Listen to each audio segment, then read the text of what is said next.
Hello, everybody. This is Hondo Carpenter, your Las Vegas Raiders beat writer on SI and the host of the Las Vegas Raiders Insider Podcast, joined now by my dear friend, decorated journalist, highly successful attorney in the Atlanta Buckhead area, the one and only, the great Johnny Shop. John, great to be with you. I'm going to ask you point blank. I've said all along I don't think that Geno Smith is a top 10 quarterback. Top 5 quarterback. Talking to people in the NFL, he's 10 to 15. He's played 4 games. The first game, he looked like a top 2 quarterback. Games 2 and 4, he looked like a bottom 5. Game 3, he looked like a top 5 guy. Is that a fair narrative of Geno? And if it is, then if you're betting on the come, there's going to be some games like 2 of these bad ones. But boy, there's going to have to be a lot of space now between then and the next one. Is that a fair narrative, or is it a lie about Geno Smith? I think it's fair. I mean, look, he's under a microscope and on the clock now. They've turned the ball over too much. The quarterback play hasn't been great. And the concern is, and everybody knows out there, a lot of these guys end up getting old in a very, very, very quick hurry. I don't know if we're seeing that in real time or not. A few more weeks is probably going to tell us. There's a great opportunity for Geno Smith to, I think, go get some this week in Indianapolis and do some things, hopefully turn a corner. But he's on the clock. Look, the turnovers, you see the same stats I see. You see the same challenges, and it's not necessarily that another quarterback could do a whole lot better than what the Raiders have seen so far, but he has done what he's done. I go way back in the back of my head. The reporting that you did on the type of extension that Geno Smith has is probably going to come into focus over the next month or so, and I understand it's relatively favorable to the Raiders. So you don't know. You don't know when this guy or Matt Stafford or somebody over a certain point in time is going to get old in a hurry. I haven't seen the action on the ball yet suggest to me that his arm is out. So let's see what happens between now and the bye. I know that's obvious. The Raiders are in a different situation too, because it's not like Aiden O'Connell is right there healthy and ready to go. Maybe that provides a different opportunity if needed, if he was healthy. So there's a lot of eyes on Geno Smith. Understandably, I think the criticism is fair, and the idea that he's under a microscope right now, that's also fair. But look, I see the same thing everybody else does. When you look at the stats, you can't turn the ball over. He knows that. You got to give him a little bit of the benefit of the doubt from here to go ahead and show us. Does this play improve? Do things get going with this offense? If they do, it's not going to be a huge shock. If they don't, we're going to have a different kind of discussion on or about November 1st. Let's turn right. We're going to come back to the Raiders in a minute, but the Browns and the Jets are the 2 worst franchises in the NFL, just how they're run. I think you could make an argument also for Arizona. I think you could make an argument for not a whole lot of teams, but I think there are probably 2 Jets and Browns for the absolute worst. But man, it's almost like I've heard you say before, ready, fire, aim. Talk about the Jets.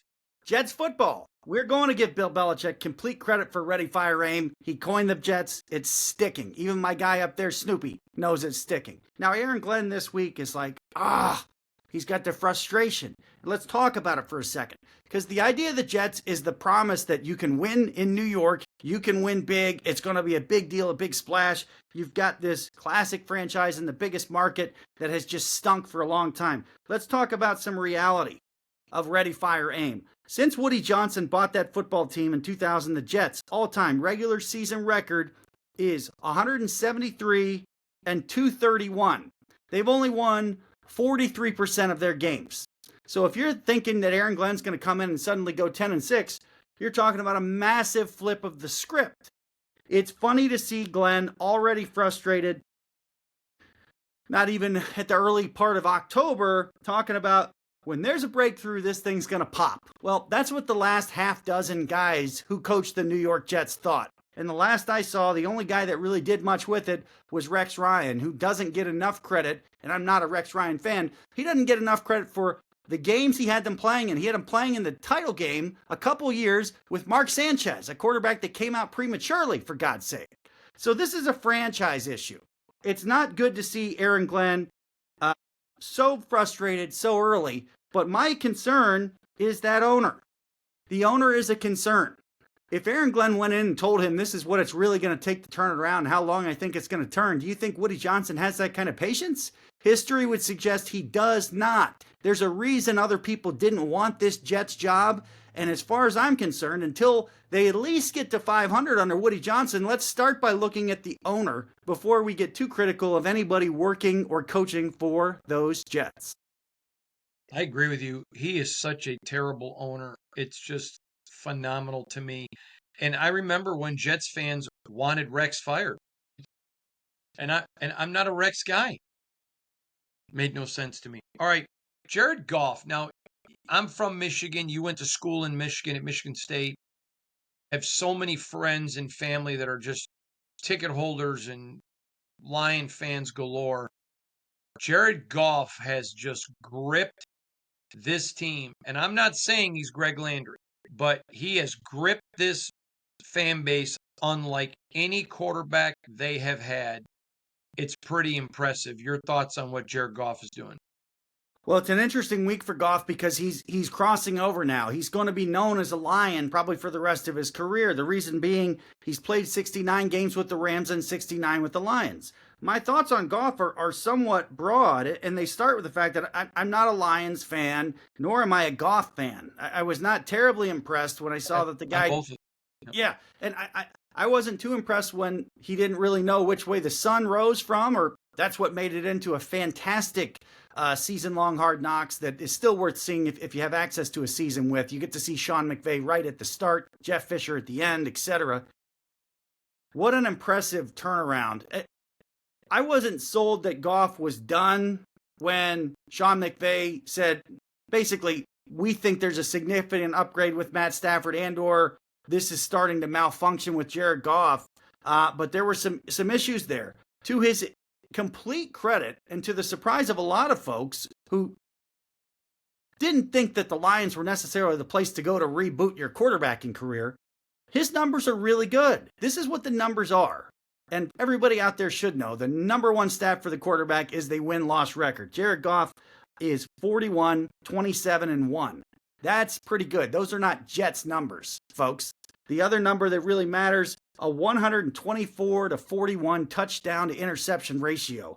Those numbers are not a flash in the pan. It's incredibly impressive. We've seen a lot of guys have one great year. We saw Waterford's own Jim Miller have a great year with the Chicago Bears. We saw Sam Darnold have a great year. We've seen a lot of guys have great years in the middle. This is not a great year. It's a great career comeback story, if you will, and I'm not sure it's finished, but you've got to take your hat off to Jared Goff. There were times that he looked a little bit Montana-like when he was with the Rams, and then it seemed like it was getting off kilter, and then everybody kind of got surprised by the Cabo trip gone wild, if you will, that secured Matt Stafford and kicked Jared Goff out of town to Detroit. A lot of people would have written him off there. There's so many great things that have happened in Detroit with the Lions. Dan Campbell, a lot of credit. Aaron Glenn, etc. Jared Goff needs a ton of credit. Those numbers are good anywhere. You want to know if your team is doing all right at the quarterback position. 24 to 41 ratio is tremendous. Jared Goff has a really good career going. He should be known as a Lion from this point. It's a very interesting point in his career that'll obviously never happen again. He'll never have half a career with one team and another. If you really know baseball, you know some of Stan Musial's all-time statistics. This is that little line in the sand for Goff when he's got the same amount on both sides.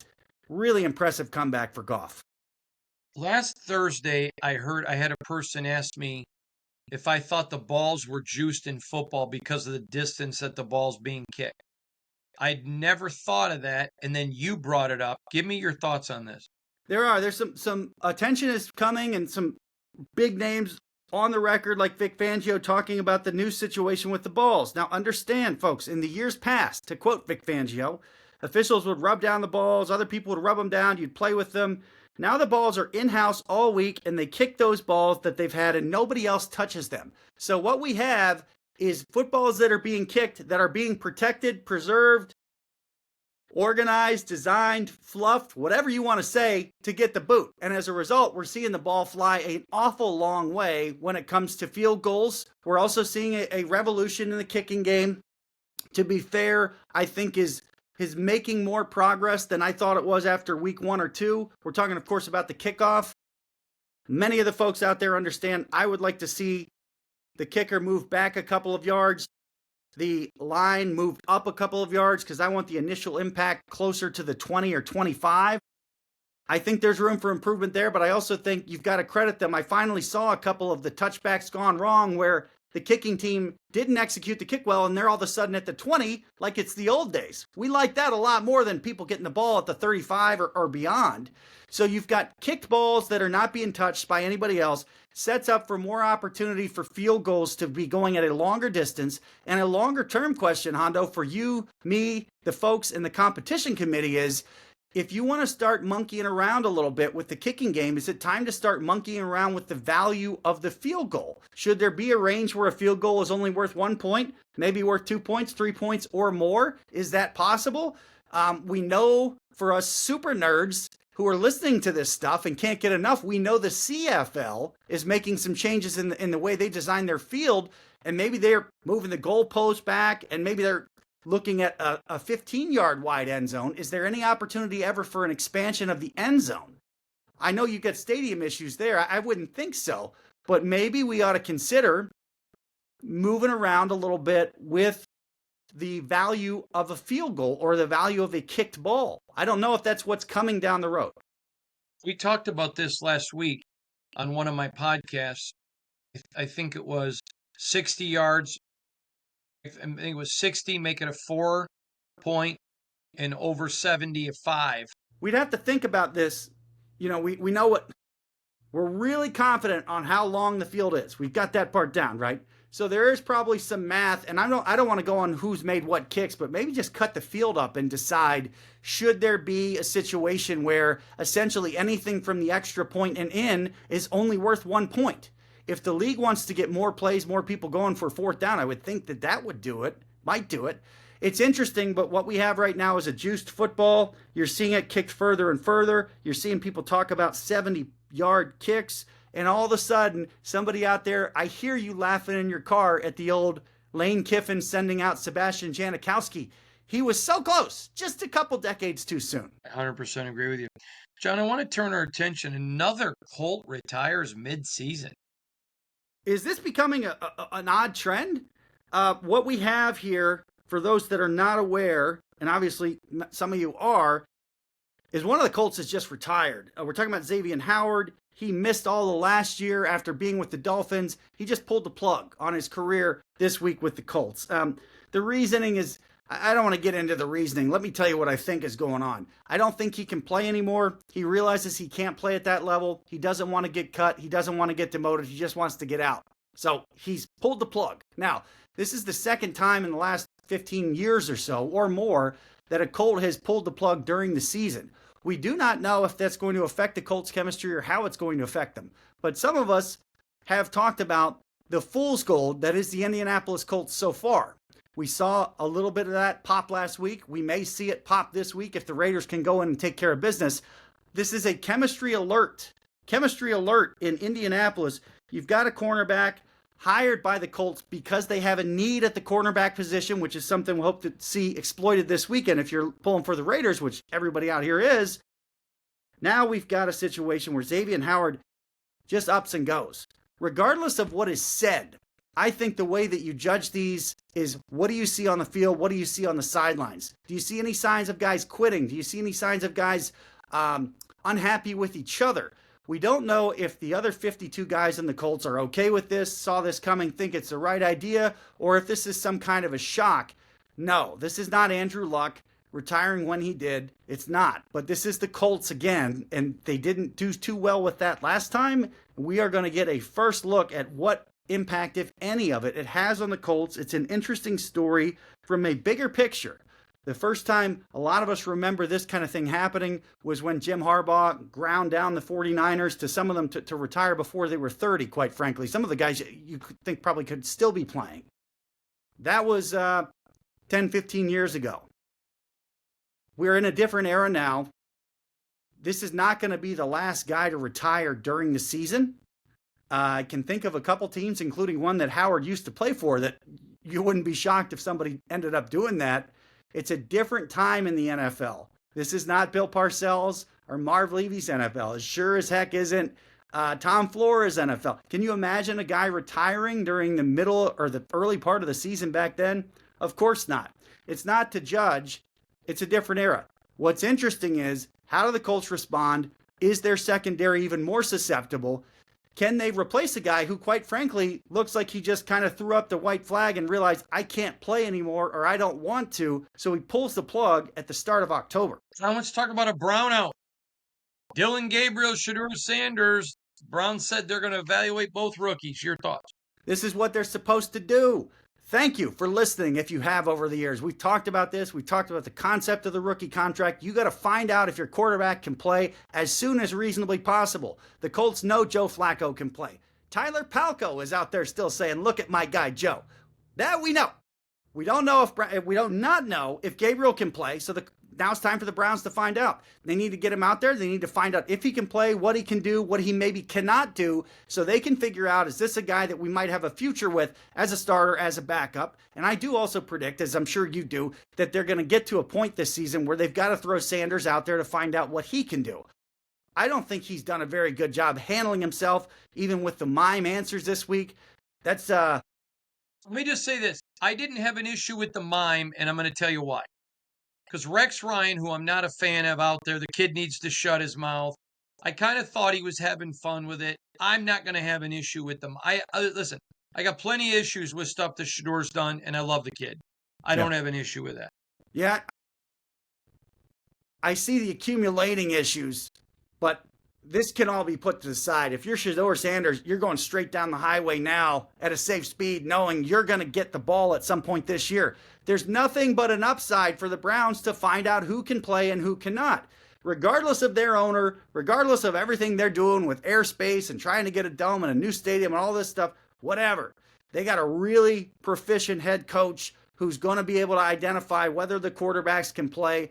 I'm not a Browns fan. I'm excited to see a little bit of Gabriel, maybe an undersized guy. Maybe he's got some extra upstairs like some quarterbacks have had who've made professional careers where he's like, how can this guy physically make a pro career? Because he's so good up top with the mental game, with reading a defense between the snap, executing. So it's going to be interesting to see him, interesting to see Sanders, and quite frankly, it will be interesting when all is done, when we finally get to the end of the season, which one of those Browns rookies ended up playing better. It's going to matter. The Browns are doing the right thing, getting a judgment, getting an early evaluation on their two rookies.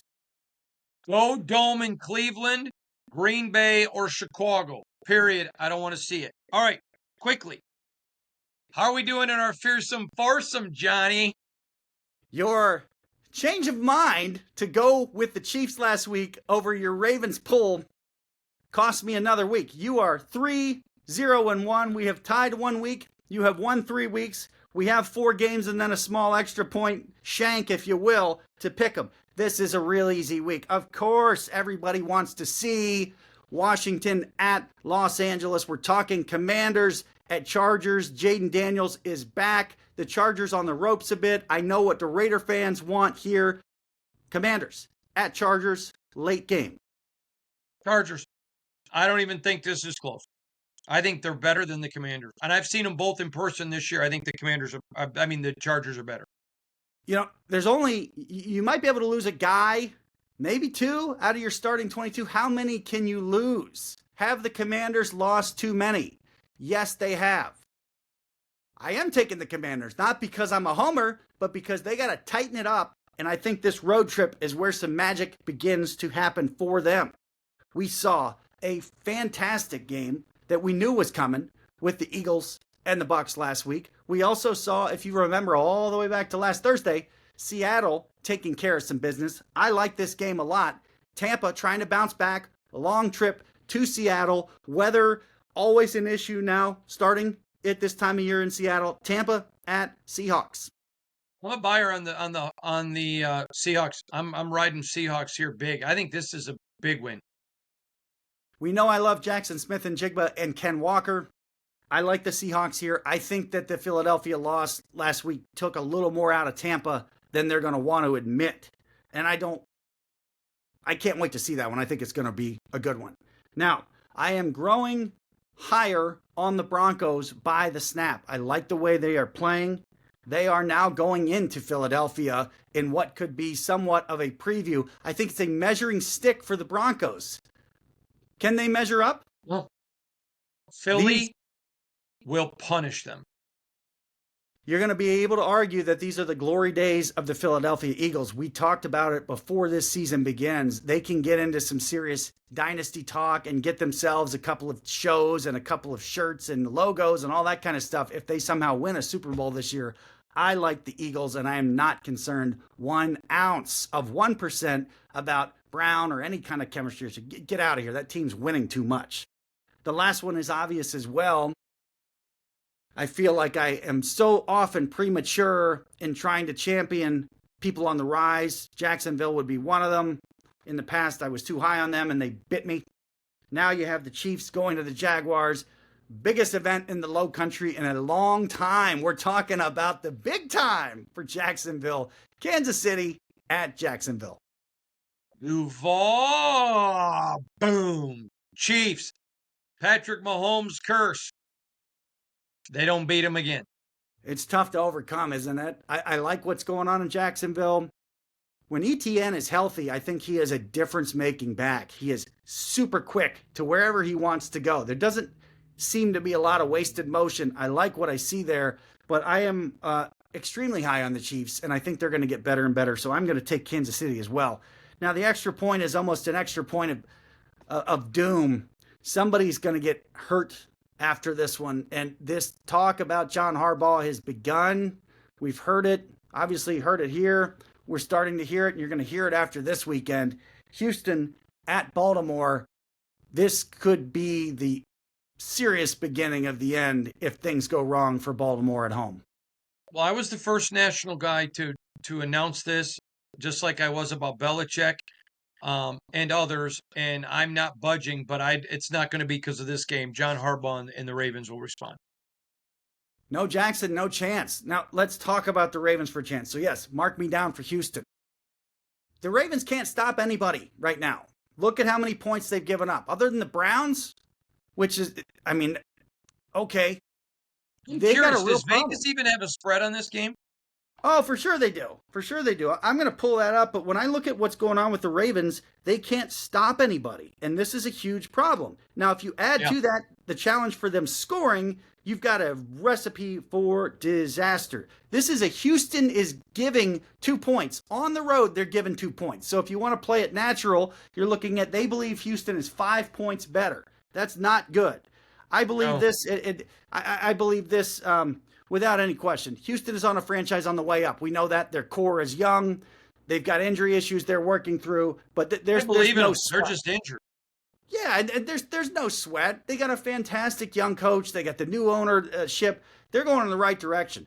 What it looks like in Baltimore is the window is closing fast. Things have gotten stale, and it's almost like it needs a big shakeup. I don't owe any allegiance to John Harbaugh or the Ravens other than being extraordinarily impressed with what they've done. They put themselves in position for success over the last couple of years, and they almost fell on their face, especially in the first half of the one AFC title game, unfortunately. Now it's getting to the point where it's almost like they're going to have to seriously do something. I don't think it's a simple answer either. I think dark clouds, rarely seen over Baltimore. I like Houston this weekend, and I think the end has begun for Harbaugh. I agree. John, tell everybody where to find you on social media. We're still chopping it up. Wait. I said I agree. I agree the end has begun, but I still think Ravens win. Yeah, I got you there. And look, Baltimore's at home. If this doesn't work, I don't know what will. But I am still out there at JP Spartan. We chop it up. We talk about replays. We talk about what's going on. I like to hear what the people are seeing. That's maybe the great thing about that is sometimes when you're watching a game, you think you saw something. You do a little search or you see, okay, I'm not the only one that saw it. Because as you know, there's always something interesting to see on the field. And hopefully this will be an interesting weekend for the Raiders. I think they've got a chance, a really good chance. I agree. All right, buddy. Thank you.